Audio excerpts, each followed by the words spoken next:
This is Melanie Bassich, Senior Editor of Police Magazine, here at POLICE-TREXPO West 2010 with Mike Janich of Counterblade Concepts.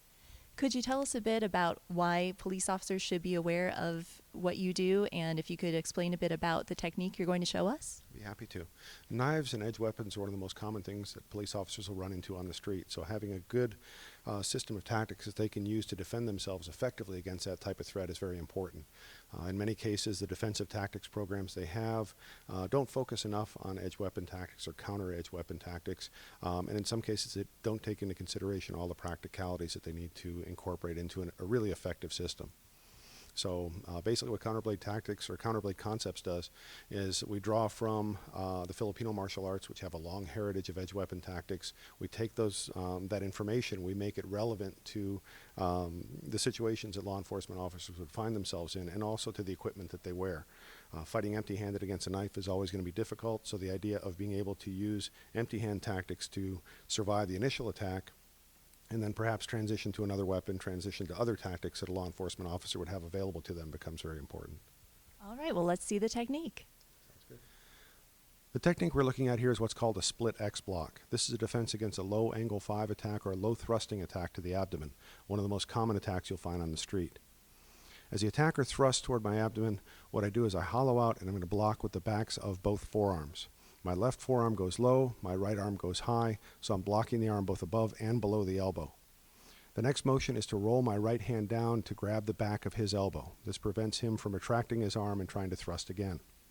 Once I've secured the arm, I use my back muscles to pull in and draw his arm straight into to my chest toward the tip of my sternum.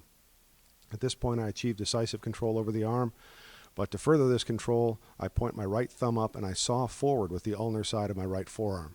This applies pressure to the back of his tricep tendon and allows me to grab with a palm-into-palm grip that creates a very strong skeletal structure to maintain control over his arm. At this point, I step back with my right foot. Stepping back, along with the structure that I have of my arms, will turn the attacker and force him down to the ground where he lands prone. Once he's proned out, I follow him down to the ground, placing my left knee on his back and under his arm, my right knee on top of his head, applying body weight to hold him in position, and also creating a shoulder lock with the combination of the forces of both of my legs. To disarm the knife, I simply reach back, bend his wrist, and create a wrist lock that releases the knife. I secure the knife to make sure that he can't regain access, and then from this position, it's easy to slide his arm down and gain control of his other arm to cuff him and restrain him.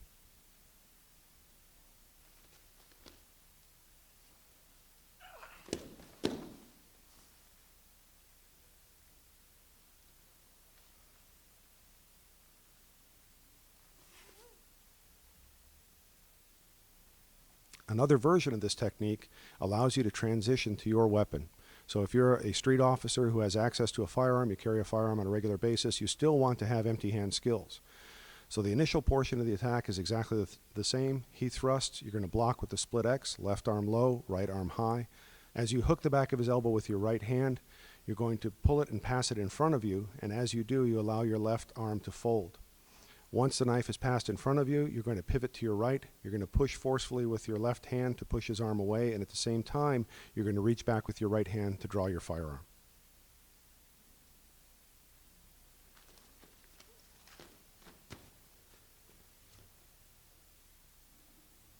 Thank you for watching this video instruction at POLICE-TREXPO West 2010.